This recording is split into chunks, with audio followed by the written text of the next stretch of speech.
नाजरीन, कहा जा रहा है कि इस साल का पहला सूरज ग्रहण 29 मार्च को होगा और ये सूरज ग्रहण रमज़ानुल मुबारक में होगा और इसे क़यामत की बहुत बड़ी निशानी बताया जा रहा है। तो नाजरीन, आज के इस वीडियो में हम देखेंगे कि क्या सूरज को ग्रहण लगना ये क़यामत की वाकई बहुत बड़ी निशानी है।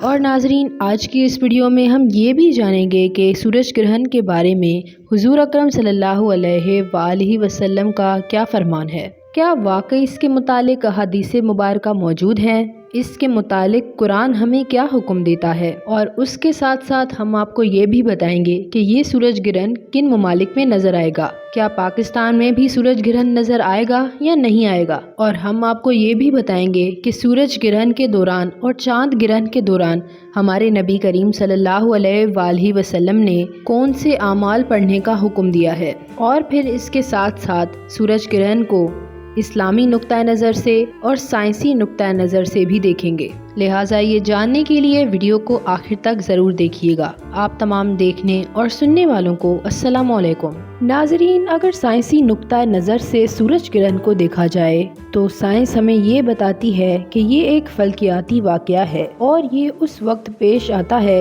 जब चांद ज़मीन और सूरज के दरमियान आ जाता है और सूरज की रोशनी ज़मीन तक पहुँचने से रोकता है। इसका ताल्लुक आसमानी अजसाम की गर्मी, गर्दिश और इनके एक दूसरे के साथ वाक़या होने से है। नाज़रीन, कहा जाता है कि जब कोई इस तरह का वाक़या रोनुमा हो तो चंद एहतियाती तदाबीर को अपनाना ज़रूरी है। नंबर 1, नंगी आँखों से सूरज ग्रहण को देखने से परहेज करें, क्योंकि ग्रहण के दौरान सूरज की शिद्दत बढ़ जाती है और उसकी यूवी और इंफ्रारेड शुआएं सीधा आँखों के पर्दे यानी रेटिना पर असर डालती हैं।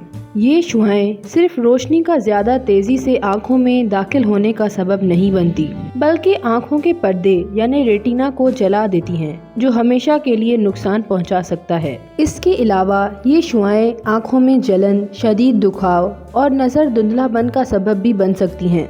नाजरीन, अक्सर लोग ये समझते हैं कि ग्रहण के दौरान सूरज की रोशनी कम हो जाती है, इस वजह से उसे देखना महफूज है, मगर असल में ये ग्रहण के वक्त भी यूवी और इंफ्रारेड शुआएं पूरी शिद्दत से मौजूद होती हैं, जो आँखों को बिना किसी फ़ौरन महसूस होने वाले दुखाव के अंदर से नुकसान पहुँचाती हैं। ये नुकसान कुछ देर या चंद घंटों बाद महसूस होता है। उस वक्त आँखों की रोशनी कम हो जाती है या बिल्कुल चली जाती है।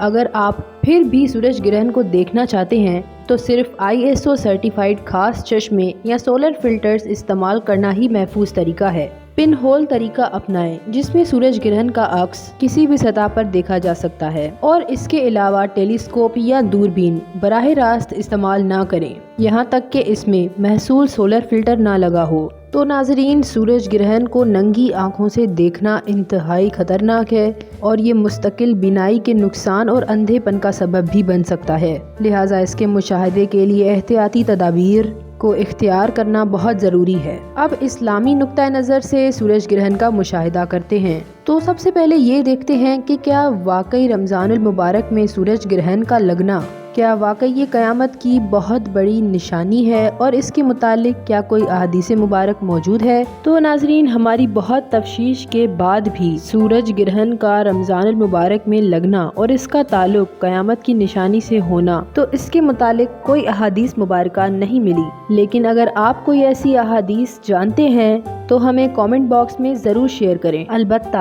एक तो ज़हीफ हदीस ज़रूर मौजूद हैं, जिसमें ये जिक्र मिलता है कि हज़रत इमाम महदी के ज़हूर में एक निशानी ये होगी कि रमज़ानुल मुबारक में सूरज और चांद ग्रहण होगा। ताहम कई मुहद्दिसीन ने इस हदीस को ज़ईफ और नाकाबिल एतबार करार दिया। तो नाजरीन, रमज़ानुल मुबारक में सूरज ग्रहण का लगना एक आम साइंसी अमल है जो महसूस फल्कियाती वजूहात की बिना पर होता है। इसे बराह रास्त क़यामत की निशानी समझना या इसे बड़ी तब्दीली की अलामत करार देना शरई और साइंसी लिहाज से दुरुस्त नहीं। अलबत्ता ये मौके अल्लाह ताला की कुदरत की निशानियां हैं, जिनसे हमें नसीहत हासिल करनी चाहिए और रुजूए इलाही करना चाहिए। तो नाजरीन, इससे ये साबित हुआ कि रमज़ानुल मुबारक में सूरज ग्रहण का लगना इसका क़यामत की निशानी से दूर दूर तक कोई ताल्लुक़ नहीं। लिहाजा ऐसी बातों पर यकीन करना अपने ईमान की कमज़ोरी है। تو ناظرین اب یہ جانتے ہیں کہ ہمارے نبی صلی اللہ علیہ وآلہ وسلم کا سورج گرہن کے متعلق کیا فرمان عالی شان ہے۔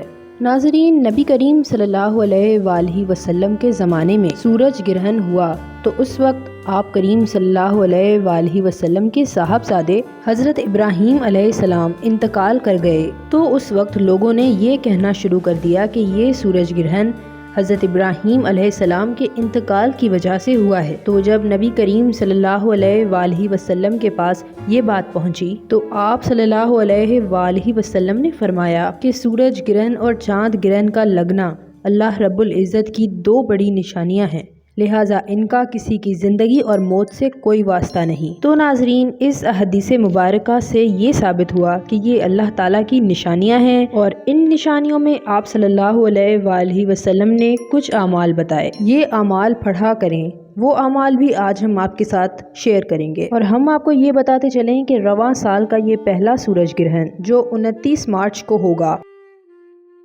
یہ پاکستان میں دکھائی نہیں دے گا، بلکہ یہ سورج گرہن ایشیا، یورپ، شمالی امریکہ، جنوبی امریکہ اور بحیرہ اوقیانوس کے کچھ حصوں میں دکھائی دے گا، اور یہ سورج گرہن پاکستانی وقت کے مطابق دوپہر 1:50 پر شروع ہوگا اور اس کا اختتام شام 5:45 پر ہوگا۔ تو دوستوں آج ہم نے آپ کے ساتھ مکمل سورج گرہن کی تفصیل آپ کے ساتھ شیئر کر دی۔ اب آتے ہیں عمل کی طرف۔ دوپہر 1:50 پر یہ سورج گرہن شروع ہوگا اور 5:45 پر اس سورج گرہن کا اختتام ہوگا۔ تو اس دوران آپ نے یہ عمل، یہ وظیفہ پڑھنا ہے جو آج ہم آپ کے ساتھ اس ویڈیو میں شیئر کرنے لگے ہیں۔ ناظرین سب سے پہلے تو آپ نے صدقہ کرنا ہے۔ صدقہ آپ کسی بھی وقت کر سکتے ہیں، صدقہ آپ اپنی حیثیت کے مطابق کریں۔ صدقہ کرنے کے بعد جب سورج گرہن شروع ہو جائے تو اس دوران آپ نے کثرت کے ساتھ استغفار کی دعا پڑھنی ہے۔ استغفار کی بہت سی دعائیں ہیں، آپ کو استغفار کی جو بھی دعا آتی ہے تو آپ اس دعا کو پڑھ سکتے ہیں، اور اگر آپ کو استغفار کی کوئی بھی دعا نہیں آتی تو پھر آپ صرف اتنا پڑھ لیں، استغفر اللہ استغفر اللہ استغفر اللہ۔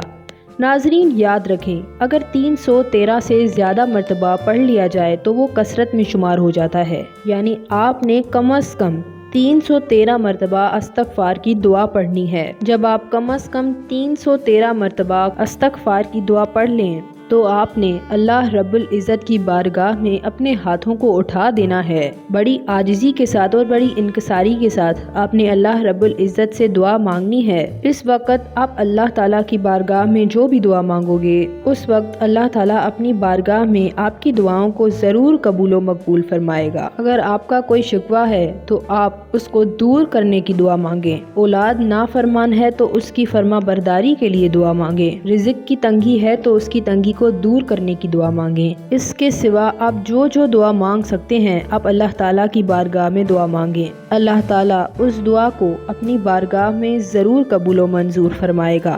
نبی کریم صلی اللہ علیہ وآلہ وسلم جب بھی سورج گرہن یا چاند گرہن ہوتے دیکھتے تو نماز کسوف ادا فرماتے اور اللہ سے دعا مانگتے۔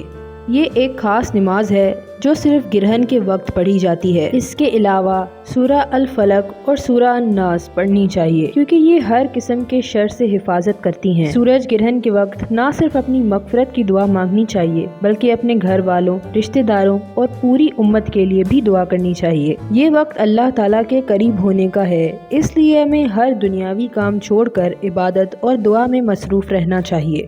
تو ناظرین یہ تھی سورج گرہن کی مکمل معلومات۔ ناظرین امید ہے کہ آپ کو یہ ویڈیو پسند آئی ہوگی، لہٰذا اس ویڈیو کو لائک اور شیئر کرنا مت بھولیں، اور کمنٹ باکس میں ضرور بتائیں کہ آپ کو یہ ویڈیو کیسی لگی۔ تب تک اپنا اور اپنے پیاروں کا خیال رکھیے گا۔ اللہ حافظ۔